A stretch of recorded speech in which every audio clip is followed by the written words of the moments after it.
Hey guys, I'm Phoenix here and welcome to Agrarian Skies 2. Now this video has two purposes. The first is to show you around my area and the second is to say this. Now I know that some information about Agrarian Skies 2 is a little bit difficult to find. I know because I have had to sift through numerous web pages in order to find the information about various aspects of the various mods, so that I can actually find out how they work or whatever. You know, some examples might be the portal to the last millennium. There's no information about it whatsoever. Sangomancy, another mod which has very little documentation, and as a result it means you are either experimenting with the mod or you are sifting through the web to try and find information about those mods. So if there's anything in this video that you see that you say, I need to find out more about that, ask in the description below and I will do a video on it. Simple as. So with no further ado, let us begin with, I'll do the satellites first and then I'll do the main area. So first up we have the mob farm. Originally I didn't have a mob farm at all. This is actually quite a new addition. And the sorting system doesn't work, so just ignore that. But there is cursed earth in there, so it does create mobs. And there is witch water in here, so any mobs that can be converted, when they fall into the water, they are converted. And as a result, I've got a good supply, a healthy supply if you will, of necrotic bones.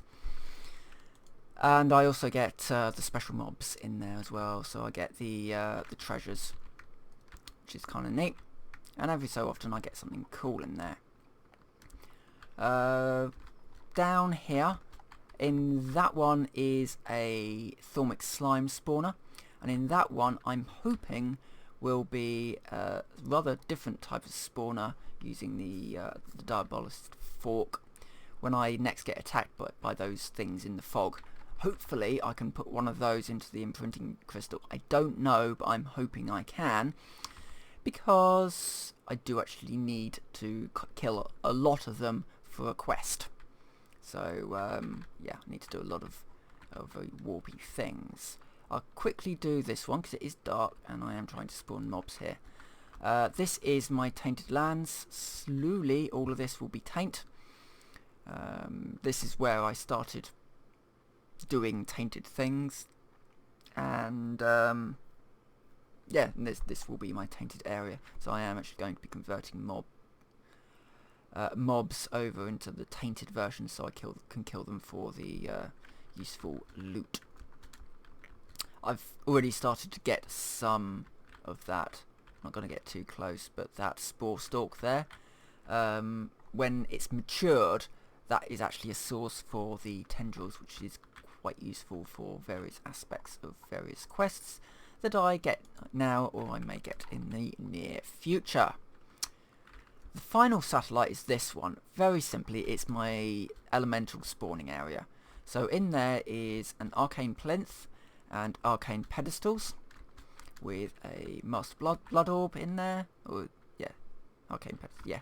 Yeah. You put your regents on the pedestals, get out the room, you wait for the lightning to die down, and in there will be an elemental looking a little bit confused. You murder it a lot and it will drop the demon blood shard.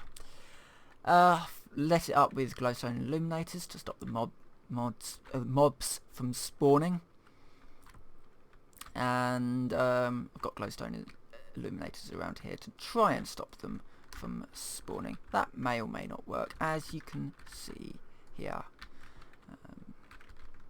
So anyway, so that's that. I'll do the blood altar next. So this was actually designed as a tier 6 altar, and the reason being it's just easier to design it as a tier 6 altar than designing it as, say, a tier 2 altar and then saying, where else do I expand to? So I actually built it to be a tier 6 altar from the get-go. And this has lots of self-sacrifice runes, as you can see, and I think it's something like I get about 1000 LP from this system per heart, and I've got a regeneration ritual in there as well. So I've got the ritual of the feathered knife sitting inside the ritual of regeneration. So for every heart that it regenerates me for, it takes something like 10 LP, and then it takes about 1000 LP per heart that it actually takes from me. I've also got it backed up with the Fallen Canard because it's just generally better in every way. Moving on down here, so we've got our bee area. We've got a mob, sort of the more passive mobs down here. The cows, chocolate cow there, the laser, and sort of this Thorncraft area. This is a real sort of mixed up area, but it will be where all my farms are eventually. So I've got a Call of the Zephyr down here that's picking up anything left around, and then all that is going into the machines, and this will be expanded out, so I'll have a potato farm there. Next to it will be a blackberry farm, then I believe, oh god, what is it, lettuce and tomato. Filling in this gap here will be diamond weed, there's an ender one that drops the enderium nuggets, signal weed, and there's one for the illumination one as well, so the aluminum seeds. So that's what's all going on in there, and it'll just kind of fill out that space there. Golems, farming golems will will sort of harvest these things, and then Call of Zephyr will take over and actually put everything into the attached inventory. Of course, that inventory is very small. I'm going to have to make some new and improved builder chests to put that stuff in. So yeah, that's that pretty much, and all this will eventually just be replaced by AE systems and the like. Botania area for useful botanery stuff. This is my ore production area for making ores and power. So culinary generator is actually powered by hamburgers or cheeseburgers. Yeah, I'm up to cheeseburgers at the moment.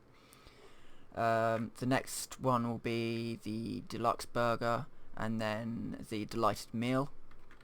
That's all the farms that are going in place, and bits of it are I've got solar power backups, and I've got a reactor, and I've got backups upon backups for power.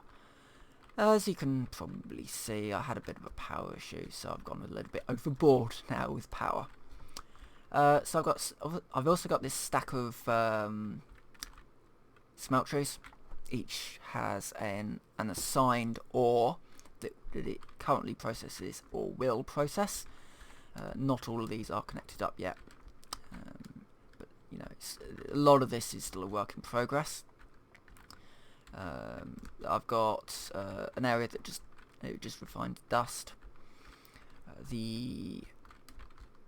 I've got some auto crafters in here, which at the moment they don't do a huge amount, but some of the things that they do is turn dusts into cubes that I can then put into the smelteries to turn them into ores, to turn them into the ingots and blocks. You know, actually turn them into something useful.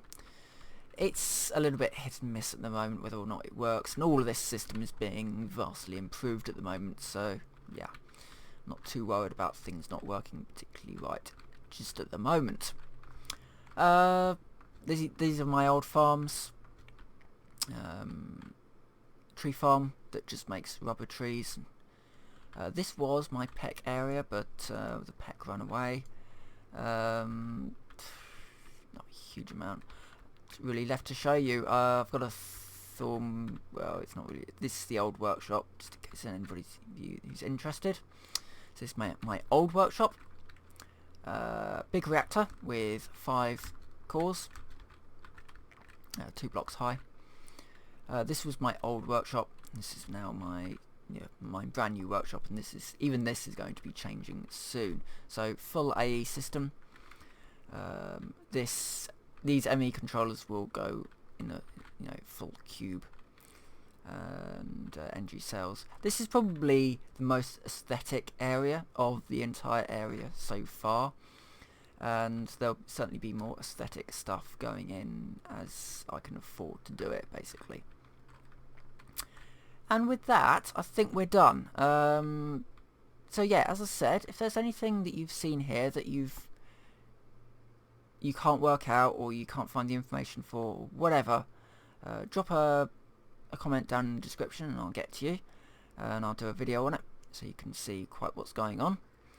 For now, I will say thank you very much for watching, and I will see you next time.